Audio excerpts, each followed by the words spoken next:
नमस्कार। आज हमारे यूट्यूब चैनल का यह प्रथम वीडियो है। 22 तारीख से हम अपना यूट्यूब चैनल आज से शुरू कर रहे हैं। तो हम आपको इस यूट्यूब चैनल का उद्देश्य आपको बहुत क्वालिटी स्टडी करवाना है। इसी के साथ इस उद्देश्य की पूर्ति हेतु हम इस चैनल की शुरुआत कर रहे हैं। पहला टॉपिक हमारा रहेगा एटम्स एंड मॉलिक्यूल्स। कक्षा 9वीं क्लास 9 का यह चैप्टर नंबर 3 है। हम ड्यूअल लैंग्वेज में इसको समझाएंगे। इंग्लिश मीडियम वालों के लिए इंग्लिश में तथा हिंदी मीडियम वालों के लिए हिंदी में भी समझाएंगे। तो शुरू करते हैं। एटम्स एंड मॉलिक्यूल्स, परमाणु तथा अणु हिंदी में कहते हैं। एटम क्या है? Atom smallest unit of matter है कि जैसे तुमने कोई मैटर को तोड़ा तो वो सबसे स्मॉलेस्ट यूनिट होती है, वही हमारी एटम है। अब आपके मन में ख्याल होगा कि एटम कैसा होता है, कैसे एटम को देख सकते हैं। एटम क्या, एक माइक्रोस्कोपिक स्ट्रक्चर है। माइक्रोस्कोपिक स्ट्रक्चर मीन्स कि मतलब उसको माइक्रोस्कोप के सिवाय आप नहीं देख सकते। अब हिंदी में बात करते हैं परमाणु। परमाणु क्या है? सबसे छोटी इकाई है। किसी भी पदार्थ की सबसे छोटी इकाई परमाणु है। परमाणु को देखने के लिए हमें नग्न आँखों से उसे हम नहीं देख सकते। देखने के लिए हमारे पास सूक्ष्मदर्शी होनी चाहिए।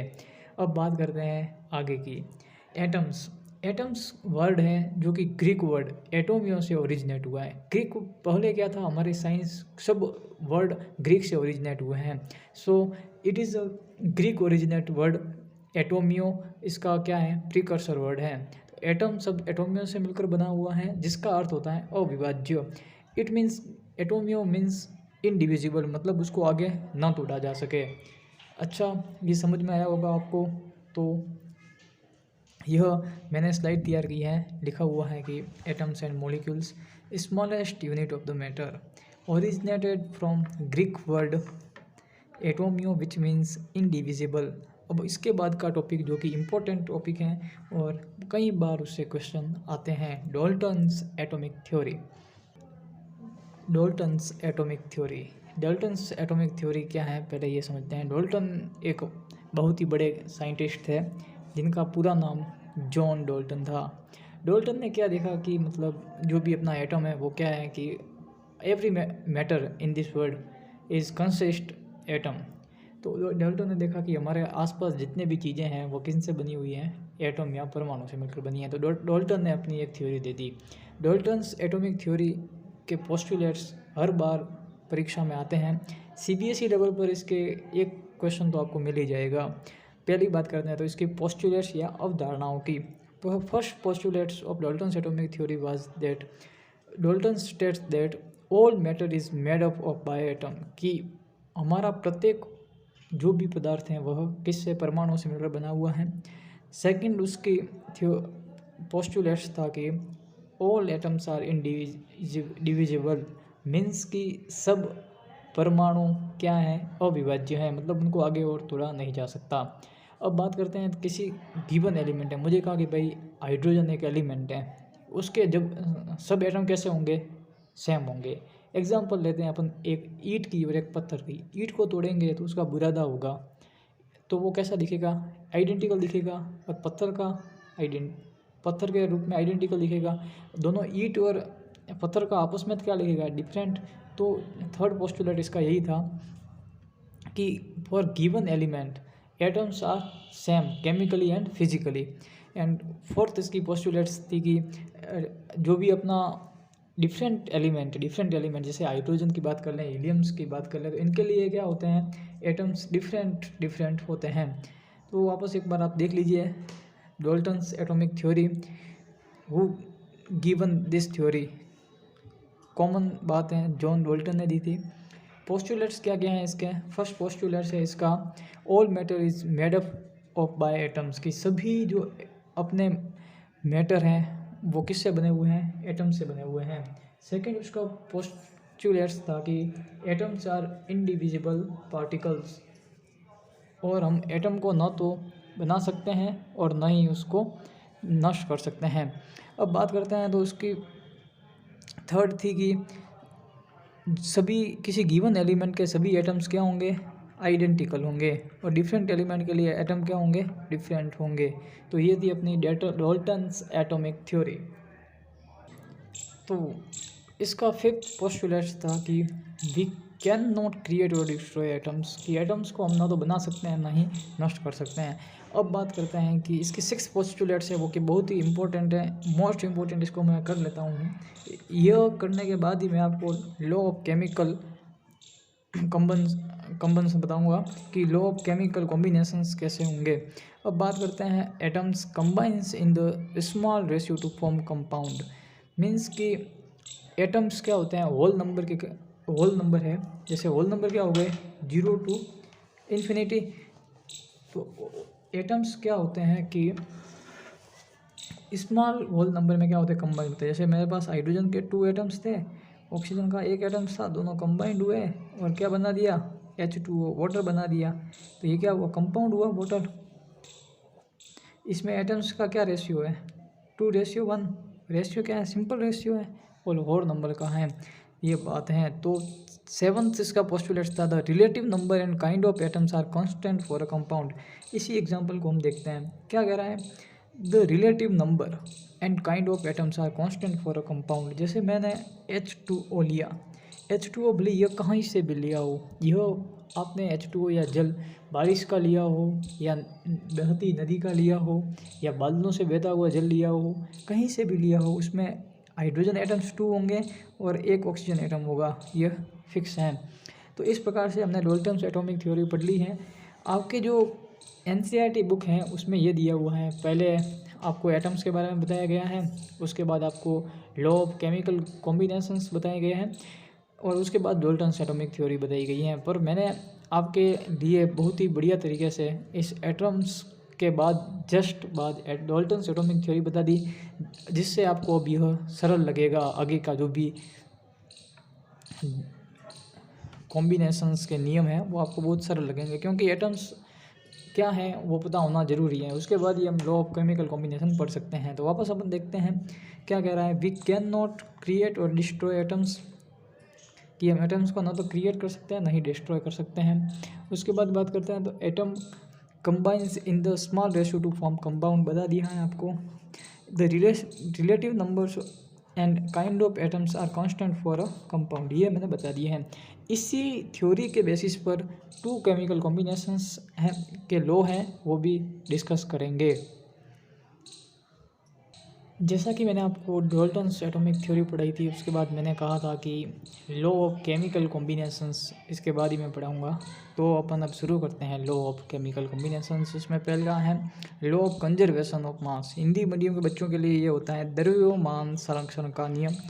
अब बात करते हैं क्या कहता है यह कहता है कि किसी भी केमिकल रिएक्शन में मास को ना तो हम डिस्ट्रॉय कर सकते हैं ना ही उसको क्रिएट कर सकते हैं।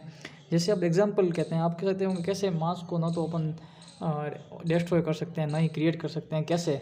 तो उसका एग्जांपल जानने के लिए यह अभिक्रिया देखें।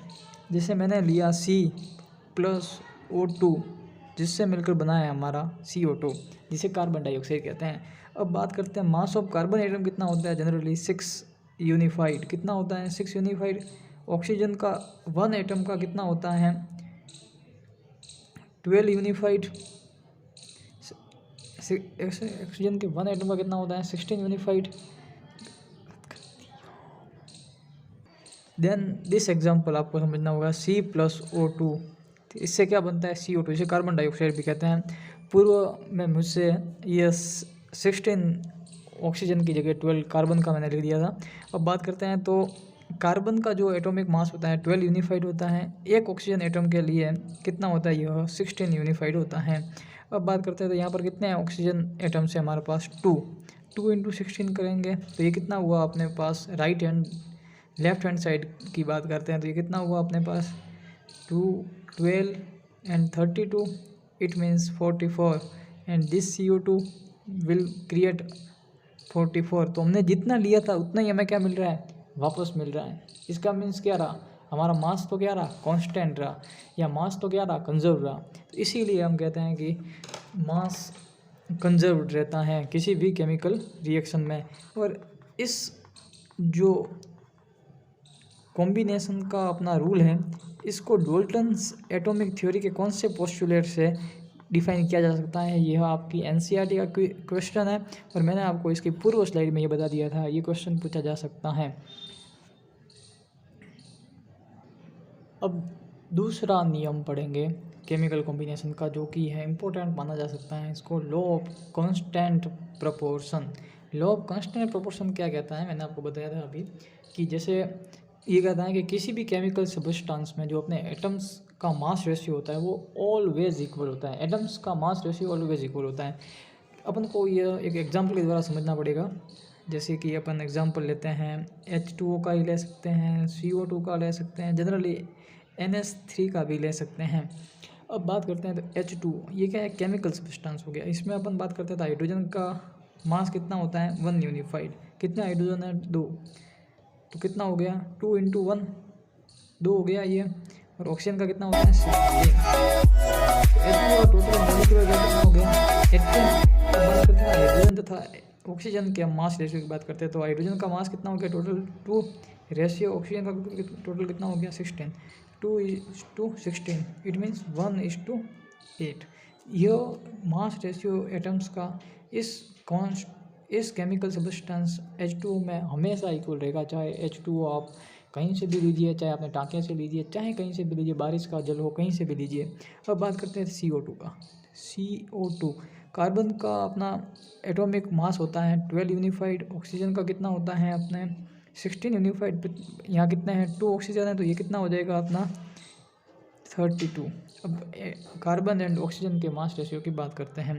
12:32 किससे मैं इसको डिवाइड कर सकता हूँ 4 से, तो ये जगह 3:8।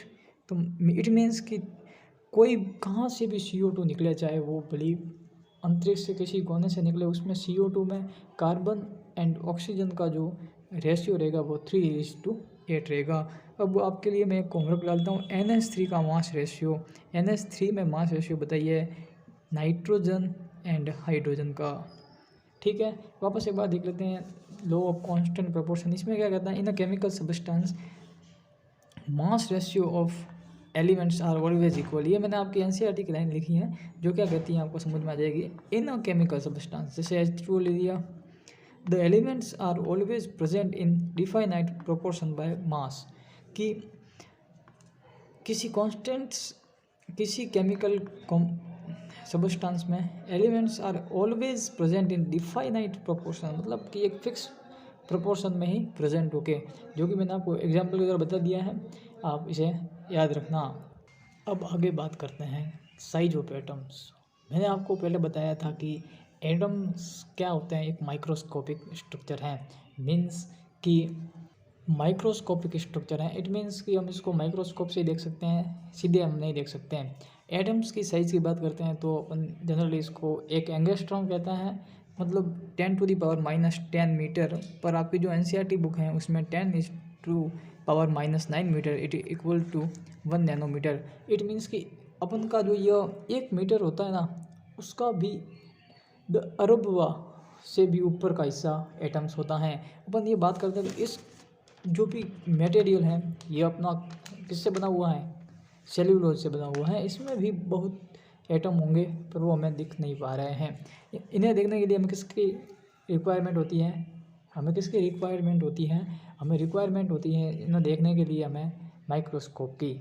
ठीक है, आपको ये टॉपिक समझ में आया नहीं आया बताना। हमने आपके जो एनसीईआरटी है उसके एनसीईआरटी में आपके सामने ला रहा हूँ, उसके कौन कौन से टॉपिक आपको बता दिए हैं वो बता रहा हूँ। तो ये हो गया एटम्स एंड मॉलिक्यूल्स। पहले ही मैंने एटम्स बता दिया था आपको, एटम्स क्या है। यहाँ अपन अब बात करते हैं तो एटम्स के बाद अब अपन बात करेंगे यहाँ लिखा हुआ है, मैंने बताया था आपको शुरुआत में भी, एनसीईआरटी में लॉ ऑफ केमिकल कॉम्बिनेशन पहले दिया हुआ है, बाद में डाल्टन्स एटॉमिक थ्योरी दी हुई है, यहाँ दिख रही होगी आपको। परंतु मैंने आपको कहा था पहले डाल्टन्स एटॉमिक थ्योरी पढ़ेंगे, उसके बाद ही केमिकल कॉम्बिनेशंस के लॉ पढ़ेंगे, तो उससे क्या हो जाएगा, अपना पूरा सिलेबस आपको याद आ जाएगा और याद रहेगा। अब आपको मैं बताता हूँ, ये क्वेश्चंस हैं जो कि आप कर लेना। ये क्वेश्चंस है ना, ये तीनों क्वेश्चंस आपसे हो जाएंगे, चारों क्वेश्चंस मैंने आपको बता दिए हैं। आपने आज यहाँ तक पढ़ा है हाउ बिग आर एटम्स तक। अब कल की क्लास में अपन पढ़ेंगे what are the modern day symbols of atoms of different elements. ये एक इंपॉर्टेंट टॉपिक है, यहाँ से आपके क्वेश्चन आना शुरू हो जाएंगे। और मैं इस चैप्टर को आपको इतना बढ़िया ढंग से पढ़ाऊंगा, मॉलिक्यूलर फार्मूला एकदम हाथों पर आपको सिखा दूंगा। ठीक है, चैनल को सब्सक्राइब करिएगा और लाइक करिएगा और